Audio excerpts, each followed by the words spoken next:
So we've got Rear Admiral Matthew Emuepkere, who is a retired senior naval officer here this morning. Good morning, and thank you for coming on today. Thank you very much for inviting me. You know, there are quite a number of people who don't know what to make of this meeting because they predicate that on several meetings that happened with service chiefs in the last government, the kinds of killings that went on, the ones the media were able to report, the ones, because there were some that certainly they were not able to report, the action or inaction of government at that time, including security agencies, the impression that people have as though they were looking the other way or aiding and abetting some of these things rightly or wrongly, because people will make the impressions whatever happens.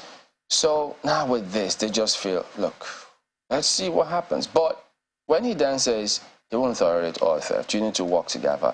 There are several suggestions and implications of that one. But last time out, we also did hear the NNPC say that this oil thefts, they operated a legal pipeline along the Forcados shore for 9 years.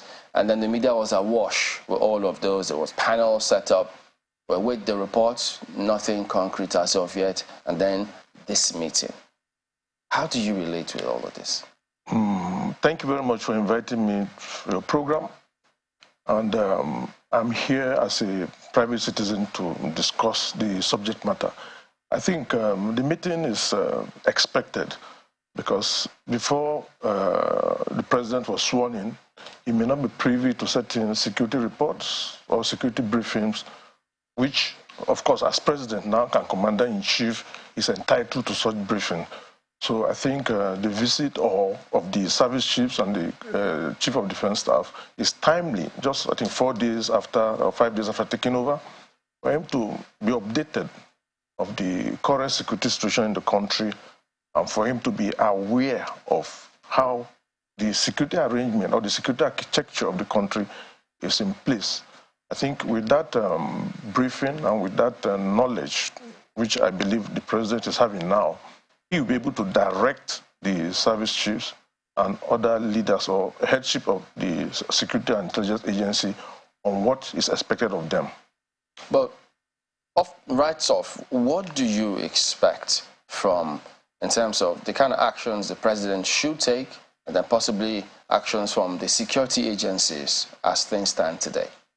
I think what I expect the president to do is to, as much as possible, see how he can learn from the mistake of the past. And of course, he has his own agenda and what he wants to achieve as President Commander-in-Chief. So what I expect the president to do, which I believe he has done with the meeting he has had with the service chiefs and the chief of defense staff, is for him to, first of all, see how he can hold the leadership of the various security and intelligence agencies accountable to the people for their actions and decisions. That's what I expect him to do. And also for him to have close supervision on what these agencies are doing. There was, Nigerians expect to hear the outcome of all the investigation about the crude oil theft. Because how could that amount of theft be going on a grand scale, and then government appears or NNPC appears to feign ignorance? Many don't buy that because that's not crime for the small thieves. It appears as though it's almost institutional kind of scenario here. Shouldn't they be talking to us? I mean, the NSA himself did speak, saying in last government that yes, this panel is in place, there's something, a report that will come through. We should be talking about that as well, shouldn't we? Yes, I think that's an area too the president should address, where the people deserve to know the outcome of investigation as it relates to crude oil theft or other infractions that may have taken place. So I buy that idea, what you've said. They should brief the public periodically on actions taken. And if, of course, there are anybody who is prosecuted based on such infractions, why not? Give me your impression on this. Now, certain scenarios may play out here. If the security agencies start getting results or get better results than they did the last time, people will wonder, wait a minute, so why is this the case now? Was it dependent upon the commander-in-chief? Or that means what? Was it that the former commander-in-chief didn't pull his weight as he ought to have? Or what? And if they don't get that kind of results, it means we should expect some shake-up in that sector. So what do you see happening? I expect to see a change because the personal... What kind of change? A change in form of probably change of leadership is expected, which is the usual practice anyway, where the commander-in-chief has the prerogative to choose who should head whatever institutions he desire. So the change may not be immediate, but I expect, which is the usual practice, for the president to change the leadership of the heads of military and other security agencies. I expect such changes. But if I may answer the question you just asked, if there is any drastic change in the outcome of the activities of the security agencies, I don't think it will have to do with the personality of the past president. Probably it is possible that platforms or other requirements they have earlier asked for may be available them now for them to prosecute. Like what? Platforms, equipment, ships. But they've got the Tucano jets. That could get you some results. They got weaponry. That could get you some results. The former CNC told them, well, I think, did they say shoot at sight? But he said, look, make sure no such thing happens. We didn't see any kind of immediate reaction. We did ask several questions as of that. So what would be wrong if, well, he didn't get it right in some areas? He's not God. I know he's human. He's human. He may not have gotten it wrong, but what I'm trying to say in essence is that if there's any drastic improvement in the activities of the military or other security agencies, it does not translate to the fact that the former president was not effective. And that's what I'm just trying to say. Most probably, equipment, resources that they have asked for earlier, 2-3 years ago. You know, it takes a process. You ask for something, you don't get it immediately. It takes a process before, of course, you get such things. So probably they are better equipped now. Okay. So you will put it down to equipment.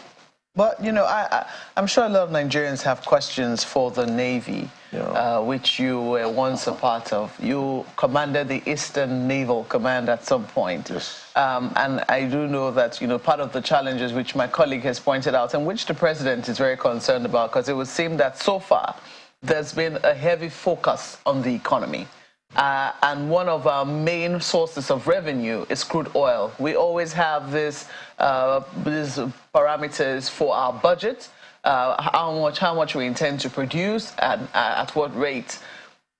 And in the last couple of years, we've seen that the estimates for this has not been met in any way. In fact, if there's anything, there's been a great shortfall, not because we're not producing enough or the companies are not producing enough, but because of a grand scale of theft. Which, you know, last year, even the NNPC itself had to acknowledge. And there have been huge questions as to what exactly the Navy has been doing about it.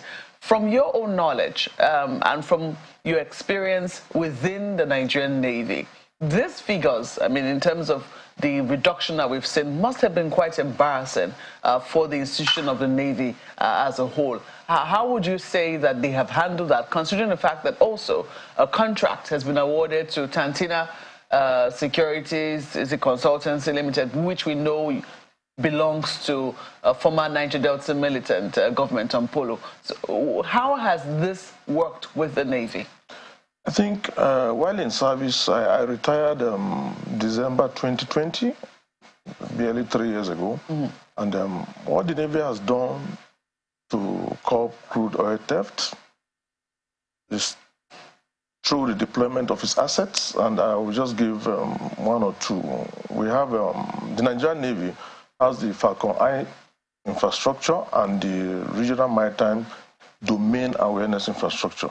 These are surveillance facilities which assist the Nigerian Navy in monitoring activities out there at sea. I think what may have been the limitation of this infrastructure is the fact that most crude oil theft happens at the backwaters. And the surveillance infrastructure the Nigerian Navy currently has is outward looking.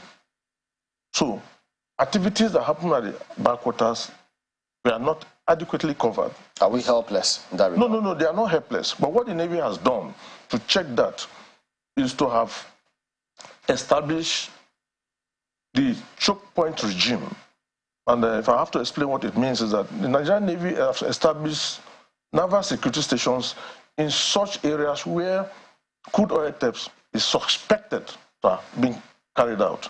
And I think that deployment have really achieved a lot in recent past. I may not be able to give you exact figures or facts of the current situation. I haven't left the service barely 3 years ago. So what I would say is that the Nigerian Navy is doing its best, and I think that for the Navy to actually achieve its desires, statutory responsibility, it needs the people, in particular the riverine community, to render information on the bad guys among them. And that the Navy, I know, is trying to do. If I will give an instance, when I was in service, I remember one of our personnel was involved in an infraction. I think it was involved in illegal refining of product, and they approached the traditional ruler of that community to see how he can compromise him, to allow him use his community to do such things. The community leader refused, and what he did was to report such personnel to the Nigerian Navy, and of course the personnel was sanctioned. So we also need the support of community leaders along the riverine areas, which will assist the Nigerian Navy to achieve such an objective, and that of course is through relevant intelligence and information on those involved in such crude oil theft. Well, that has been on for a while in terms of, how do I put it now, asking for community involvement, asking for crude oil theft has been on for quite a while now. It did not come during the Buhari administration, even the Jonathan administration. In fact, what am I saying? The Yar'Adua administration had to deal with this so much that he had to, institute an amnesty program for Niger Delta militants who were making it impossible for Nigeria to meet its daily crude oil production quota. What I want to know is, looking at the fact that it's been that far back, and the fact that during the Jonathan administration,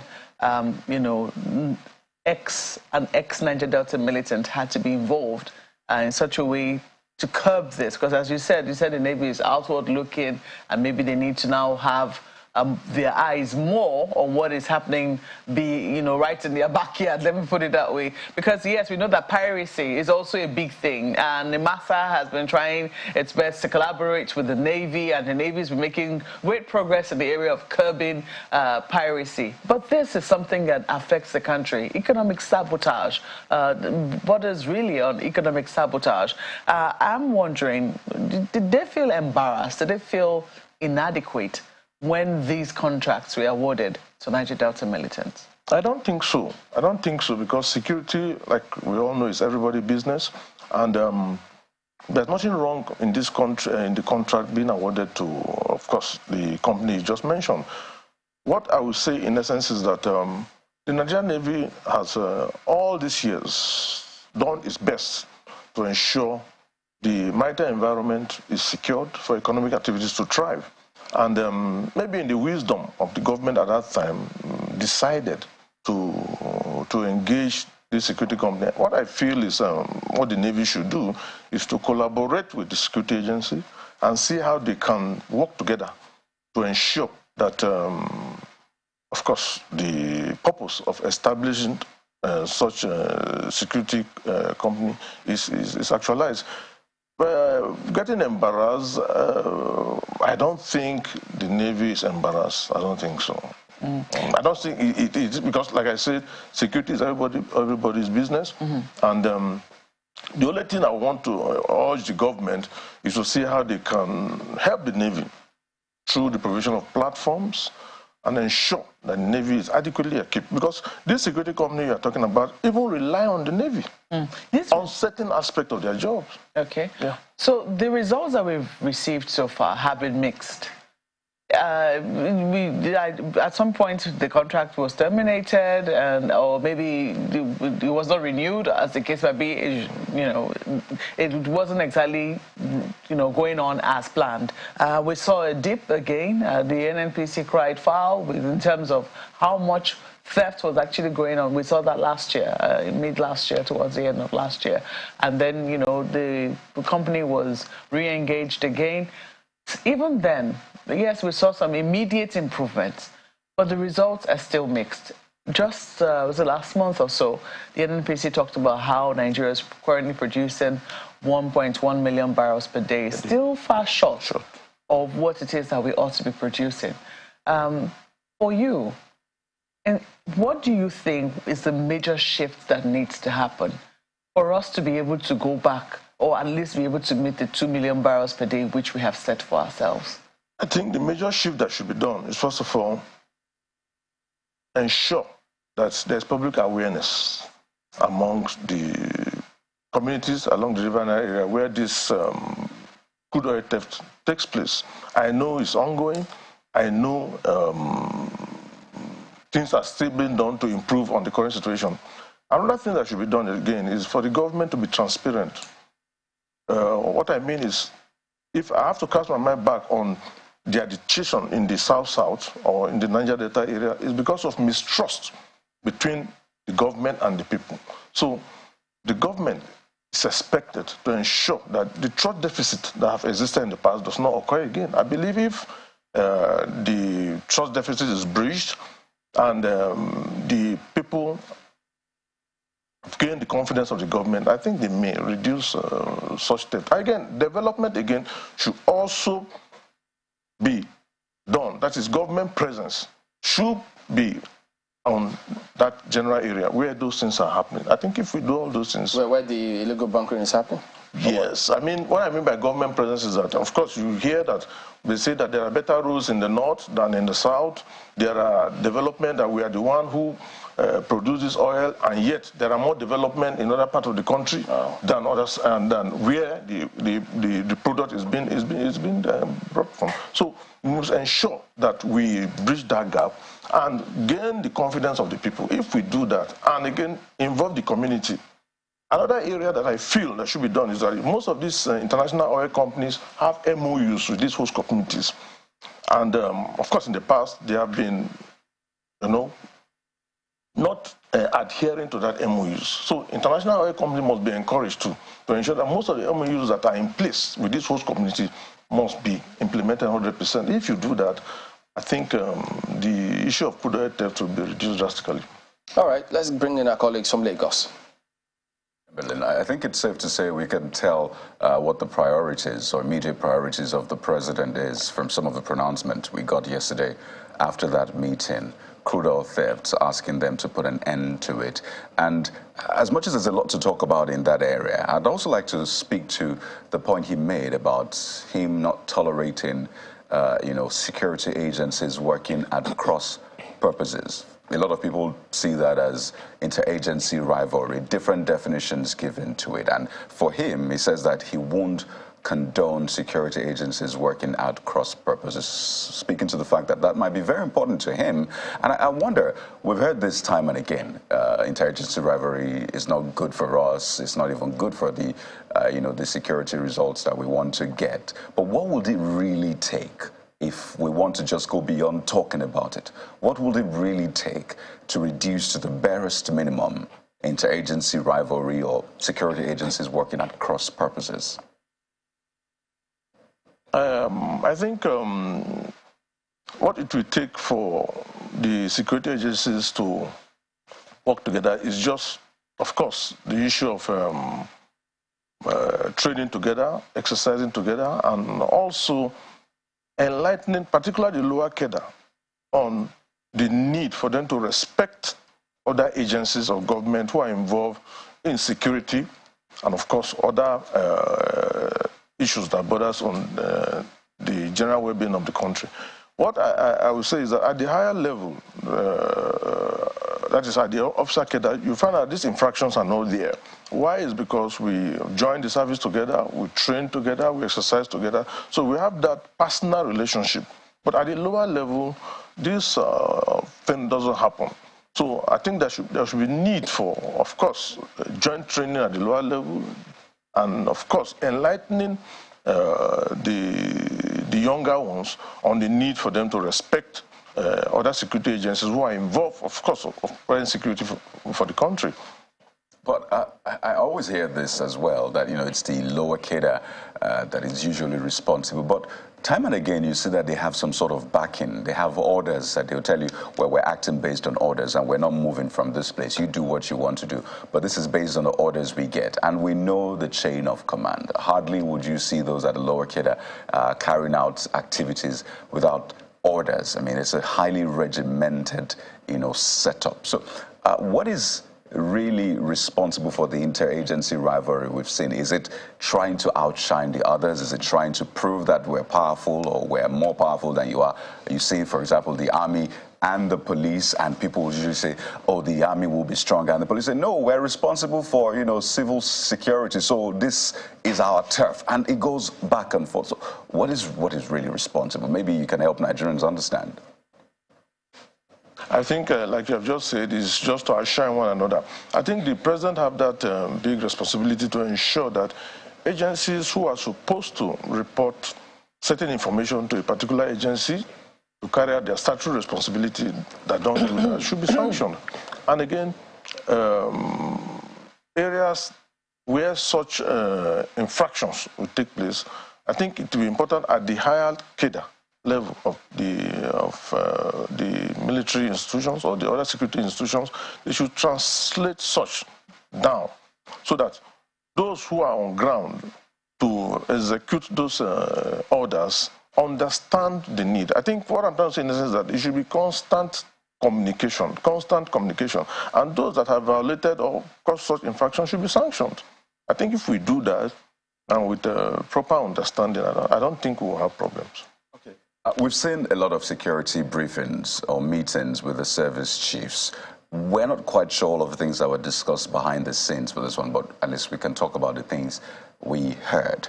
In the previous administration, there were lots of them. The president saying we have to rejig the security architecture. He said it not once, not twice. And for a lot of people, they didn't quite see that rejigging or restructuring.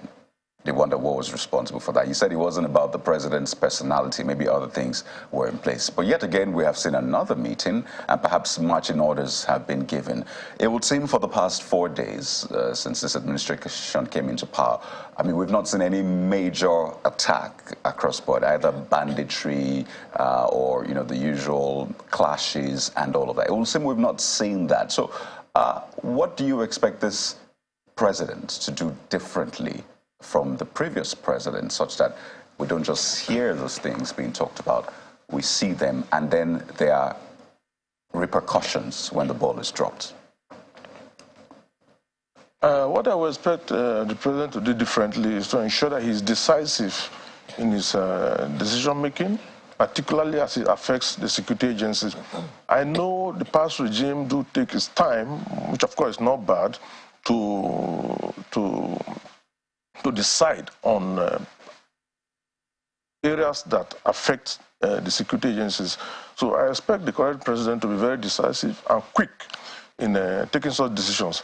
Also, the leadership or the headship of the security and the intelligence agencies must be accountable to the people for their actions and decisions.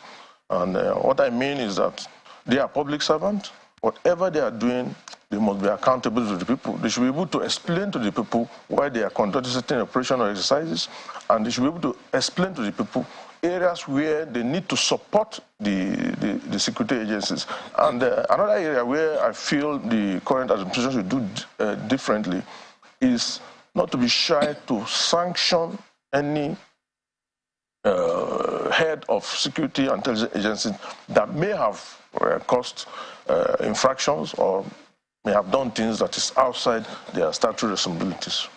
One question that, I mean, still on that issue of architecture, looking at the inaugural speech of the president, the second paragraph of the subhead of security says, to effectively tackle this menace, excuse me, we shall reform both the security doctrine and the security architecture. We shall reform both our security doctrine and its architecture. For a number of people, that word doctrine, even security agents, some security practitioners, picked on that word and said it really means something different from what we've always had. We've always heard the word architecture, but putting security doctrine in, that definitely is something. Could you help us understand what that means? All the various security agencies, particularly if I would talk of the military, have doctrines that guide them towards their operations and activities. And maybe what the president means is because it's likely the doctrines in place have not been able to achieve the desired result he's expecting. So he may likely want the security institutions to rejig or moderate their doctrines. There's nothing wrong in it because the security environment is dynamic. What the security environment was like in May is not likely what it is now. So I think it's an assignment for those in the leadership of the various agencies and also for them to see how they can key into the incoming president vision, or if I call it, or guidance on what the institution should look like. Well, so I don't see anything wrong in it, because doctrines change from time to time, policies change from time to time based on the analysis of the security environment at that time. Well, it would be interesting to find out exactly what it means when the president says security doctrine. Was clear, explicit, unambiguous. Not just the architecture, but the doctrine. Because what we've heard, as my colleague Crude mentioned to you the other time, is that most of the time we just hear the security agencies react to something that has happened as opposed to preventing it in most cases, unfortunately. Well, permit me to say that because, I mean, he who feels it knows it. We're the ones that feel and report, unfortunately, the death of fellow Nigerians very, very painfully. So it would seem like the doctrine tend to support fighting insecurity as opposed to preventing insecurity. If you can help us understand, what kind of doctrine did we practice before now or is still in force? And what would you want to see in that change to a security doctrine? I think the doctrine that has been practiced in the past, of course, is proactive. I understand what you're saying now. It's proactive in nature. I don't think, with the meeting the president had with the service chief just yesterday, I'm sure they may have briefed him adequately on the details of the doctrines. Doctrines, like I said, may change from time to time based on the environment. So, if I would say, the president made the speech before he was briefed, most likely he may have a change in his decision, having received detailed brief from the service chiefs and having been privy to certain exclusive, or I will call it secret briefing or report, which we may have seen now. I believe while I was in service, the doctrine in place was actually adequate in tackling the security challenges we had at that time. And like I said, it changes from time to time. If the doctrine the president is referring to in the next few months is not achieving the desired result, I know the institutions of the military will do their best to ensure they review it or modify it to suit the current situation on ground. But we'll also look to see some changes from the police in terms of how they respond to this kind of message, because the IGP was in that meeting as well. Yeah. We thank you for coming on, Rear Admiral Matthew Emuepkere, retired Senior Naval Officer. Thank you for your time here today. Thank you very much for inviting me.